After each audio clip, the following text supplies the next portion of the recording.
What's up, peeps? In this video, we'll be talking about 5 ways that you can save more money in order to invest or make a nice purchase in the future. So if you're not interested, don't forget to like, share, comment, subscribe to a friend, to a friend. And yes, I know I sound weird. I flu from week, but the show must go on. So with that said, let's begin.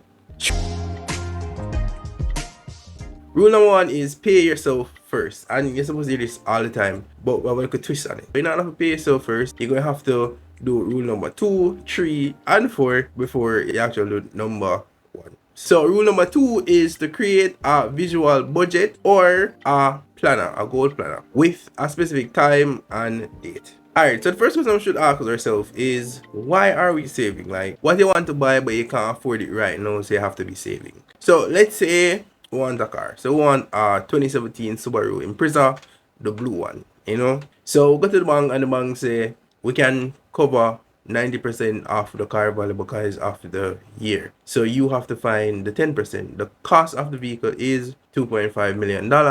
So you need to save 10%, which is $250,000. Most of us don't have $250,000, so just put them right there. So yeah, that's the budget. So now that we have our what we're saving for, I will know how much, and let's say you want to save this within a year.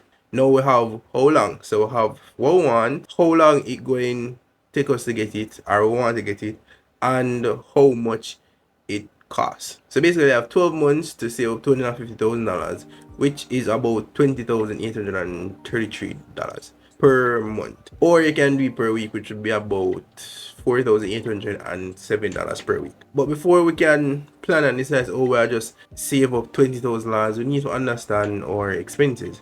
So here's where the visual aspect of it would come along. And this is a template I just put up on the screen. So basically you have my car. Just put my car, blue Subaru Impreza. You have income on one side, expenses on one side. On the income side, let's say you make $125,000 after tax each month. So break down the expenses in 3 main columns. Mandatory means you have to do this. Then the other one is like a maybe, and then the other one is like a free. So maybe it's like, yeah, you can do it, yes or no, no matter. So mandatory, you have rent $35,000, which I think is reasonable. Utilities come up to a total of $20,000, and you know utilities include water, light, internet. Then you have food, like $20,000 you buy, and then you have money for like go back to work, let's say $25,000, which would equate to about $100,000 you have in mandatory expenses. So then you maybe want to hang out with your friends or whatever, so you just say, I think I can go probably on 1 or 2 days buy some drinks with it. And then your free now is 15 grand.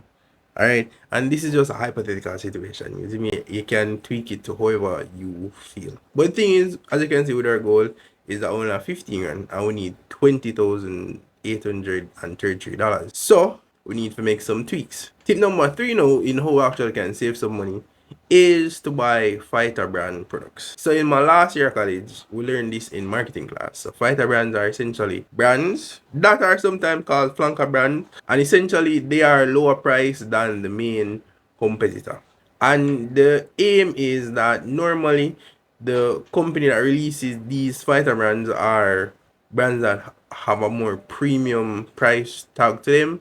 So this is not like, we're going create a brand that we're going to be a little bit cheaper, and you're going to fight with everybody else with another price range here. And the best example I can give you like right off the top of my head is Caribbean Choice and Grace Kennedy. So Grace Kennedy, not going like, Grace Kennedy has one of the more premium sides to their products. The also tastes good too. So Caribbean Choice now is a more reasonable price or a cheaper price than the average Grace Kennedy stuff. However, Caribbean Choice is packed for Grace Kennedy, as you can see on the back of the label. And to get a better visual representation of what I'm talking about, I did go to a supermarket, so I'm going to show you exactly what I'm talking about. As you can see, Caribbean Choice are $4.59. Grace now are basically $500. Eve are 466. Calls are 473, which basically cut out them two there. So Kendall are $4.37. And Lasco is basically $478. And bear in mind, this is not to say you just always buy fighter brand products or buy the cheaper products. It's just that we're saving for our goal, and make little sacrifices here and there for it. So, on to tip number 4, purchasing in bulk. Purchasing in bulk is oftentimes like one of the most evident ways you can actually save money. Especially if things are not gonna really like expire anytime soon, like rice, toiletry, soap, deodorant, yeah, and canned goods, especially canned goods. So buying in large quantities eventually works out cheaper, because I know a lot of times you'll go like wholesales or even supermarket, and then you'll say, oh, buy one tissue for $100 or buy three for $250. When you buy the three for $250, workouts to each tissue being around $83, which when you think about it in aggregate, you save $50 right there, so buying 3 tissues. So that money there could additionally go on, you look at savings. And the thing is, whenever you're buying bulk, is that you're not going to really feel the prices are like inflation. But normally when you go a supermarket today, you see something, this is the same tissue for $100, and then you go back a month or 2 weeks after, you see it gone up to $105 or $110. So when you buy in bulk, you have a good look at duration before the inflation and the prices actually affect you. You also benefit like from less trips. So you don't have to be going back and forth to the supermarket or to the wholesale. Alright. So you go one time, you pay one money, you're saving time, whether you're going take a bus or you're going in a car, you're also saving gas money or transportation money. Plus, as I say, you save your time, which is very valuable. And it doesn't necessarily only mean like food and them something there, because bulk can mean several other things. Case in point, I have a subscription called TradingView, which essentially is just like practicing trading Forex. So basically, they have a monthly fee and they have an annual fee that you can pay. And when you do the maths, it works out cheaper per month. Assuming say I got already a buy it every month, yeah, it works out cheaper per month to just buy it one time, and then you save money there so as well. And another thing is, you also like help the environment in a way, especially like when you buy in bulk, because you normally use less packaging. For example, you buy a bag of rice, you have the bag of rice. Instead of going there buying 2 pounds, you actually use more bag for bag out each of the rice then. So yeah. In addition to Fox, you can always have like a consistent supply of stuff.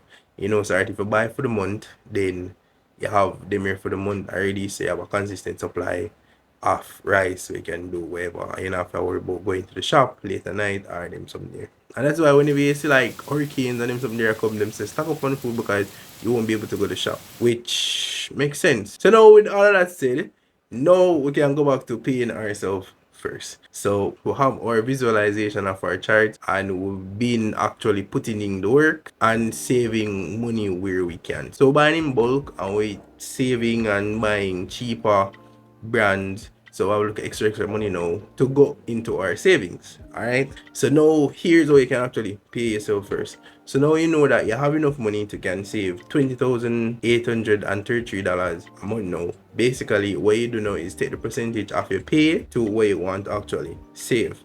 Alright. So in this scenario, the amount that we actually saved was about 17%, 16% something, but about 17%. So now you can say, alright, every time you get paid now, the first thing come out to pay, 17% they pay coming out and going towards saving for the car. Because you know everything else now, you work out the regular pays and everything, right? So yeah. Tip number 5 is really a reality check, and it's just to create a side hustle. Truth be told, a lot of persons not even making $125,000 a month. So it's going to be very hard for you to say, oh, take $20,000 out of your money, put out rate. Also, a lot of persons have other expenses more than the little few and put right there. So, probably student loan or whatever. So, essentially, or even the fact that you don't need to take out $20,000, because you might have like a small objective like me, which is to buy a tablet and do like top down videos for the YouTube channel.